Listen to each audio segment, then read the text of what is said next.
Hello दोस्तों, नमस्कार। आज के वीडियो में हम प्रिंसिपल्स ऑफ करिकुलम कंस्ट्रक्शन यानी पाठ्यक्रम निर्माण के सिद्धांतों के बारे में चर्चा करेंगे। इससे पहले हमने पाठ्यक्रम के बारे में बहुत सारी चर्चाएं की और आप इस बात पे निश्चित हो गए होंगे कि जो पाठ्यक्रम है वो हमारी जो पूरी शिक्षा व्यवस्था है उसका एक आधार है, उसका एक प्रतिबिंब है, उसको दिशा देने वाला एक गाइड है। बिना पाठ्यक्रम के हम किसी भी शिक्षा व्यवस्था की कल्पना नहीं कर सकते। तो जब हम कोई पाठ्यक्रम बनाते हैं, उस पाठ्यक्रम को बनाने से पहले हमें कुछ सामान्य सिद्धांतों को और कुछ विशिष्ट सिद्धांतों को अपने दिमाग में रखना चाहिए, जिसके द्वारा हम अपने पाठ्यक्रम को प्रभावशाली और उद्देश्य केंद्रित बना सकें और व्यक्ति के साथ साथ संपूर्ण समाज और राष्ट्र की आवश्यकता को भी क्या कर सकें, पूरा कर सकें। ठीक है। तो विभिन्न जो दार्शनिक हैं, जो विभिन्न मनोवैज्ञानिक हैं या शिक्षा के क्षेत्र में काम करने वाले जो विभिन्न लोग हैं, उन्होंने अपने अध्ययनों और अपने मतों के आधार पे कुछ सामान्य सिद्धांतों का प्रतिपादन किया है। उनमें से कुछ मैंने आपके बोर्ड पे लिखे हुए हैं, तो इसमें हम इनकी चर्चा करेंगे। सबसे पहला सिद्धांत जो आपका है, principle of establishing relationship with the AIIMS of education. जो हमारा पाठ्यक्रम होता है, पाठ्यक्रम को हमेशा शैक्षिक उद्देश्यों को पूरा करने वाले एक साधन के रूप में काम करना चाहिए। यानी जो पाठ्यक्रम का निर्माण हम करें, हमेशा हमारे दिमाग में शैक्षिक उद्देश्य रहने चाहिए। ठीक है। तो शैक्षिक उद्देश्य की दिशा में यदि हम सोचेंगे, यदि हम करिकुलम कंस्ट्रक्शन के समय हमारे दिमाग में हमारे शैक्षिक उद्देश्य रहेंगे, तो हमारा पाठ्यक्रम बहुत अच्छा होगा, फ्रूटफुल होगा और आसानी से प्रभावशाली तरीके से हम अपने शैक्षिक उद्देश्यों को प्राप्त कर पाएंगे। दूसरी बात इसमें है प्रिंसिपल ऑफ यूटिलिटी यानी उपयोगिता का सिद्धांत। जो पाठ्यक्रम में जो विषय हो, जो क्रियाएं हो, वो उपयोगी होनी चाहिए, हमारे जीवन में उपयोगी होनी चाहिए। आप सभी लोग जानते हैं कि मानव अपने अतीत को आधार मान के वर्तमान की क्रियाओं को करता है और भविष्य के लिए क्या करता है, मार्ग प्रशस्त करता है। तो जब हम पाठ्यक्रम बनाएं, पाठ्यक्रम को फ्रेम करें, तो पाठ्यक्रम को बनाने के साथ जो है हमारे दिमाग में वर्तमान समाज और व्यक्ति की वर्तमान आवश्यकताओं के साथ साथ जो है जो भविष्य की आवश्यकताएं या जो भविष्य के चैलेंज हैं वो भी होने चाहिए। यदि ऐसा होगा, यदि हम ऐसे विषयों और ऐसे क्रियाओं को अपने पाठ्यक्रम में रखेंगे, तो निश्चित रूप से ये हमारे समाज और पूरे राष्ट्र और पूरे मानव जाति के लिए क्या होगा, उपयोगी होगा। तीसरा है principle of relationship with life, जीवन के साथ जोड़ना। यानी जो विषय हमें पढ़ाए जाए विद्यालय में, जो क्रियाएं हमें जो है हमारी शिक्षण गतिविधियों के साथ कराई जाए, तो हम उनके साथ जो है कुछ जो है आइसोलेट महसूस न करें। हमें ऐसा लगे उन विषयों को पढ़ने के साथ और उन क्रियाओं को करने के दौरान हमें ऐसा लगे अरे ये तो अपना सा है, या इसको मैं कुछ जानता हूँ, या ऐसी चीज़ों को मैंने फील किया है, मैंने एक्सपीरियंस किया है, या ये ऐसा मेरे परिवार में भी है, या ऐसा मेरे समाज में है, या जहाँ से मैं आता हूँ, जिस भी पृष्ठभूमि से मैं आता हूँ, कहीं ना कहीं जो है उसका लिंक वहाँ से होना चाहिए। ऐसा होने से क्या होगा कि बच्चा ऐसे पाठ्यक्रम में रुचि लेगा या आसानी से उन सारी चीज़ों को समझ पाएगा।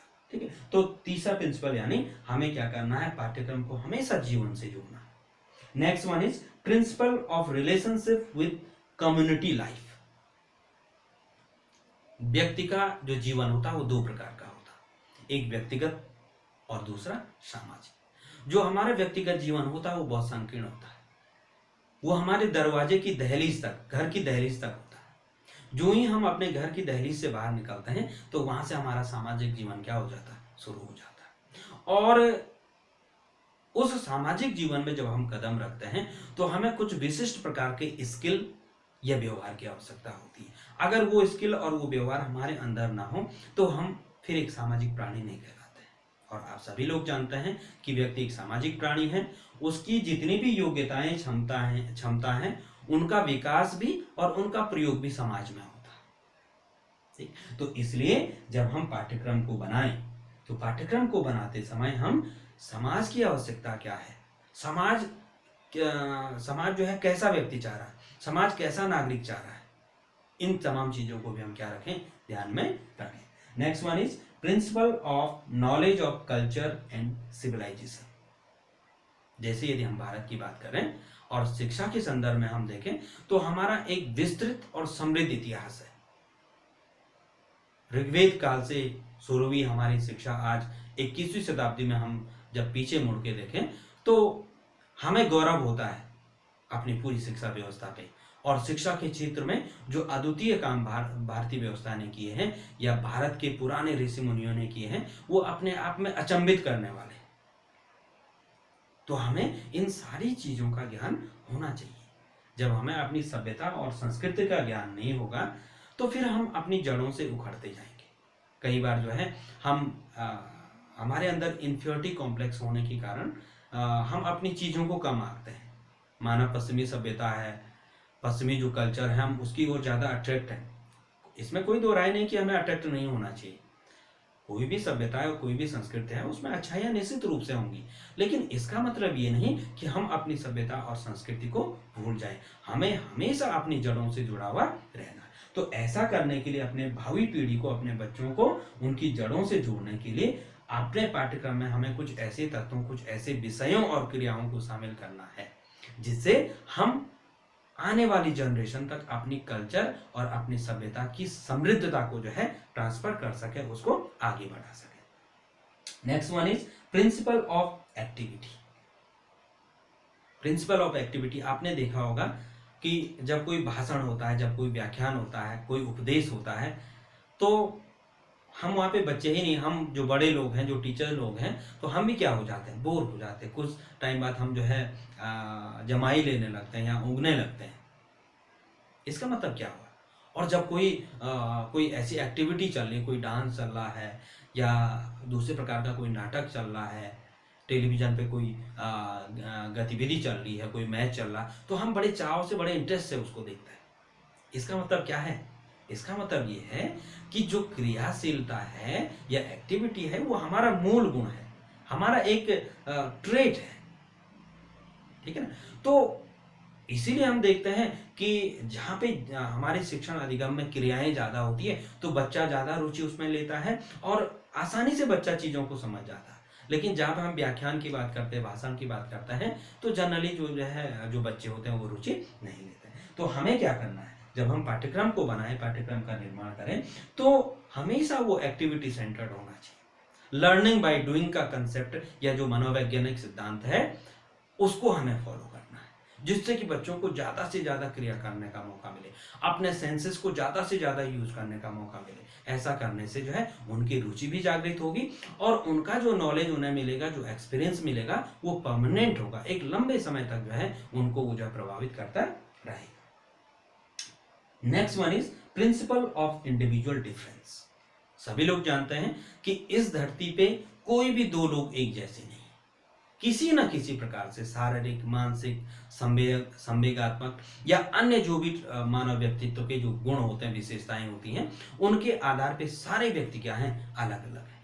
अब जब सारे व्यक्ति अलग अलग हैं तो इस आधार पे सारे व्यक्तियों की आवश्यकताएं, व्यक्तियों की रुचि, व्यक्तियों की क्षमता, योग्यता भी क्या है, अलग अलग है। तो पाठ्यक्रम निर्माण में हम इन चीजों का ध्यान रखें, ठीक है। अब ऐसा तो नहीं हो सकता कि जो है हम इंडिविजुअल डिफरेंस को देखते हुए जो है अलग अलग पाठ्यक्रम शामिल कर दें, मतलब जो है उनको बना लें कि कक्षा 8 के लिए जो है इन रुचि वालों के लिए जो है दूसरा पाठ्यक्रम है और दूसरे प्रकार की रुचि वालों के लिए दूसरा। ऐसा तो नहीं हो सकता। लेकिन जो हमारे बच्चे हैं उनके इंडिविजुअल डिफरेंस के अनुसार, जिन भी आधार पर, वो मानसिक आधार पर हैं, शारीरिक आधार पे भी हो सकते हैं, जैसे हमारे विशिष्ट बालक होते हैं, चाइल्ड विद स्पेशल नीड जिन्हें कहते हैं, तो उनके अलग अलग हम ग्रुप बना लें और उन ग्रुपों के लिए हम क्या कर सकते हैं, एक विशिष्ट प्रकार का करिकुलम डिजाइन कर सकते हैं। Next one is principle of variety and flexibility.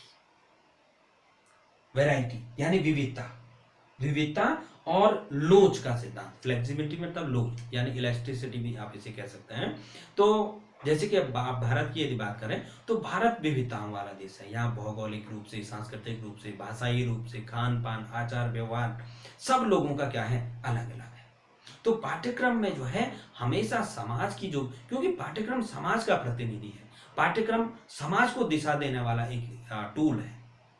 ठीक है। तो हमेशा जो है पाठ्यक्रम को समाज में जो विविधता है उनको जो है एड्रेस करना चाहिए, और फ्लेक्सिबिलिटी मतलब लचीलापन हमारे पाठ्यक्रम में होना चाहिए। ऐसा नहीं कि एक बार हमने पाठ्यक्रम बना लिया तो वर्षों वर्षों तक, सदियों तक जो है वही चल रहा, या जो है डिकेड्स तक, आपका जो है दशकों तक वही चल रहा।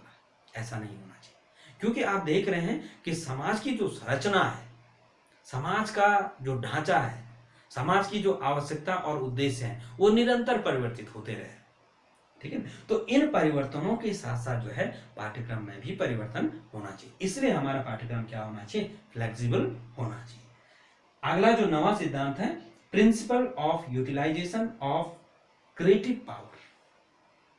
जैसे कि हम इंडिविजुअल डिफरेंस की बात कर रहे हैं, तो सब बच्चों की जो है क्षमता अलग अलग है, और किसी ना किसी बच्चे, सारे बच्चों के अंदर जो है कोई ना कोई क्रिएटिव पावर होती है, रचनात्मकता होती है। किसी का संगीत में रुचि है, किसी की खेल कूद में रुचि है, किसी की साहित्य में रुचि है, किसी की लेखन में रुचि है। तो हम जो हमारा पाठ्यक्रम जो हम बनाएं, ठीक है, तो यूटिलाइजेशन ऑफ क्रिएटिव पावर यानी जो रचनात्मक शक्ति है उसका उपयोग करने का बच्चे को क्या दे, अवसर दे। हमारे विषय और हमारे क्रियाएं ऐसे हो जो बच्चे के अंदर जो क्रिएटिव पावर है उसको एक्सपोजर का मौका दे, बच्चा अपनी चीजों को आगे मंच पे ला पाए, उस दिशा में जो है उसको जो है फीडबैक मिले, लगातार रेनफोर्समेंट मिले, पुनर्बलन मिले, और अपनी चीजों को और क्या करे, बेहतर बनाए। तो पाठ्यक्रम में ये सारी चीजें भी आपका होना चाहिए। Next one is principle of utilisation of leisure time, यानी अवकाश के समय का सदुपयोग। आप सभी लोग जानते हैं कि जो बच्चा होता है उसके विद्यालय के जो घंटे होते हैं या स्कूल आवर्स होता है वो सीमित होता है, वो ज्यादा से ज्यादा 6 घंटे टीचर के साथ रहता है, उसमें से 18 घंटे वो अपने घर में अपने माता पिता और अपने परिवार के साथ रहता है। तो कुछ तो टीचर जो है होमवर्क देने की कोशिश करता है, तो होमवर्क में जनरली उसका जो शैक्षिक गतिविधियां हैं उससे रिलेटेड चीजें दी जाती है।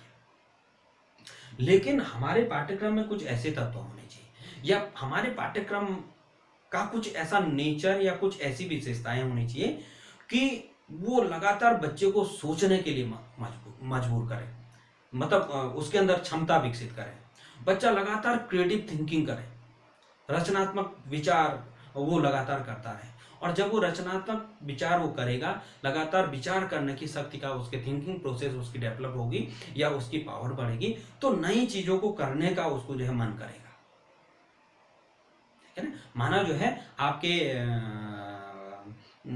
आप जो है उसको विज्ञान में कोई पढ़ाते कि भाई उपग्रह कैसे आप प्रक्षेपित करते हैं, उसकी एक क्रियाविधि को आप जो है माना विज्ञान के चैप्टर में पढ़ाते हैं कि किस प्रकार से पलायन वेग उस पर लगता है, फिर जो है एक व्हीकल के द्वारा उसको ऊपर छोड़ा जाता है, एक निश्चित सीमा के बाद जो है वो व्हीकल छूट के और जो है ग्रह को पृथ्वी की कक्षा से बाहर कर देता है। तो इस प्रकार की चीजें यदि होंगी तो बच्चे के अंदर जो साइंटिफिक नॉलेज है या साइंटिफिक एटीट्यूड है वो डेवलप होगा, और घर में रह के जो है वो इस तरीके के प्रयोग कर सकता है। ठीक है। तो निश्चित रूप से हमारे पाठ्यक्रम में कुछ ऐसी चीजें होनी चाहिए कि जो बच्चे का जो छुट्टी का समय है, अवकाश का समय है, या फालतू समय उसके पास है, जब वो अपने स्कूल के काम को खत्म कर देता है, तो उसको वो कुछ ऐसे कामों में जो है उसको व्यतीत करें जिससे उसके कौशलों का क्या हो, विकास हो, वो नई प्रकार की चीजों को समाज के सामने लाए। And last one is principle of developing democratic spirit. हम 21वीं शताब्दी में रह रहे हैं, और आज की टाइम में ये माना जाता है कि जो जनतंत्रीय प्रणाली है या लोकतंत्रीय प्रणाली है वो शासन की सर्वोच्च प्रणाली है, और इसी प्रणाली के अंतर्गत जो है मानव को जो है अपने विकास के और समाज और राष्ट्र के विकास के जो है सर्वोत्तम अवसर उपलब्ध होते हैं। और यही वो प्रणाली है जहाँ पे अराजकता को खत्म करने की बात की जाती है, जहाँ पे जो है समाज का सर्वांगीण और सबको समान अवसरों की बात की जाती है। ठीक है। तो हमारे पाठ्यक्रम में कुछ ऐसे विषय और ऐसी क्रियाएं हो कि जिससे बच्चे के अंदर जो जनतांत्रिक मूल्य है, जैसे स्वतंत्रता, समानता, बंधुत्व, न्याय, ऐसे मूल्यों का विकास हो।